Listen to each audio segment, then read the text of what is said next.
ஐயா வணக்கம் ஐயா. வணக்கங்க ஐயா நம்ம ஊர் பேர் சொல்லுங்க ஐயா. சேலம் மாவட்டம் ஓமலூர் தாரமாலத்து பக்கத்துல இருசாகொணம்புதூருங்க. ஐயா நம்ம பேருங்கய்யா சத்திக்குமாருங்க. இந்த மாடு இன்னைக்கு விற்பனைக்குங்களா? ஒரே மாடு தாங்க, சிந்தி கிராஸுங்க. சரிங்க. சிந்தி கிராஸ் 3வது ஈத்து மாடுங்க. சரிங்க. நல்ல குணங்க. மாடு நல்ல வெயில் மலைக்கு எல்லாமே செட் ஆகுங்க. எல்லாமே செட் ஆகுங்க. சரிங்க.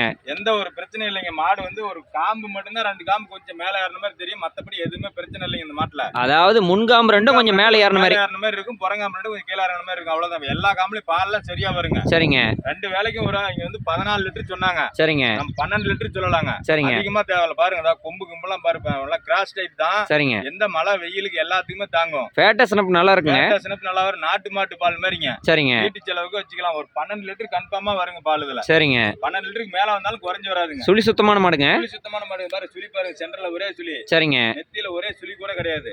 நெத்தியில சுழியே இல்ல. சுழியே இல்ல. சரிங்க. இது மேல மட்டும் சென்டர்ல ஒரே சுழி. சரிங்க. உரக்கடவு அந்த பிரச்சனை எதுவுமே கிடையாது. வால் வச்சம் எதுவுமே கிடையாதுங்க. சரிங்க. மாடு பாருங்க, இந்த தும்புல் பாருங்க, சிந்தி கிராஸ் மாதிரிங்க. சரிங்க. சரிங்க. பால் நல்லா கெட்டித்தன்மையா இருக்குங்க. பாருங்க. சரிங்க. மடி நல்லா எடுத்துக்காங்க. அந்த முன்காம் மட்டும் ரெண்டு கொஞ்சம் மேல ஏற மாதிரி இருக்கு. அவ்வளவுதாங்க. சரிங்க. நரம்புதார் பாருங்க எப்படி இருக்குங்க. பெரும்பாலும் இதெல்லாம் யாருமே சொல்ல மாட்டாங்க. வர நானே அந்த மடியில கை வச்சா காட்டிப்பலாம். ஏன்னா கிராஸ் மாடு நிக்குதா இல்லையா கூட நினைக்கலாம் ஒருத்தர். சரிங்க. மடியெல்லாம் கை வச்சுக்கலாம், அதெல்லாம் எந்த பிரச்சனையும் இல்லைங்க. சரிங்க. இன்னும் ஒரு 10 நாள் டைம் இருக்குதுங்க. சரிங்க. 12 லிட்டர் கேரண்டியே கொடுக்கலாம். சரிங்க. மடி தோல் பாருங்க, இன்னும் எவ்வளவு தோல் வரும்னு. சரிங்க. இன்னும் மடி லூஸ் எல்லாம் புல்லா இருக்குதுங்க. நரம்போட்டம் பாருங்க எப்படி இருக்குதுங்க. சரிங்க.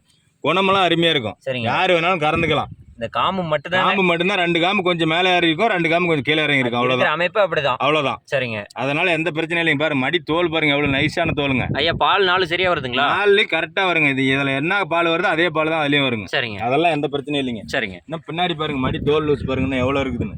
இன்னும் 10 நாள் டைம் இருக்குதுங்க. சரிங்க. 12 லிட்டருக்கு 13 லிட்டர் 14 லிட்டர் கூட கரை வருங்க. 12 லிட்டர் தான் நாம சொல்றோங்க. சரிங்க. அப்படியே உயரம் காட்டுங்க ஐயா. மாடுலாம் நல்லா வெயிட் இருக்குதுங்க. மாடுலாம் நல்லா வெயிட் இருக்குதுங்க. சரிங்க. விலையும் கம்மியான விலை தாங்க. எவ்வளோங்க ஐயா? விலைக்கு எங்கேயுமே மாடு வாங்க முடியாதுங்க. சரிங்க. 46,500 ரூபா மட்டும் தான் சொல்லிருக்காங்க. என்னங்க ஐயா சொல்றீங்க? ரொம்ப கம்மி ரேட்டுங்க. ரொம்ப கம்மி பட்ஜெட் தான். 46,500 ரூபா மட்டும் தாங்க. இந்த மாதிரி மாடு 60 65ன்னு விற்கிறாங்க ஐயா. சொல்றாங்க, நான் அப்படி சொல்லலைங்க. பாருங்க மேட்ச்ல பாருங்க தண்ணி தீனிக்கு வந்து அவ்வளவு அருமையா இருக்கும். சரிங்க.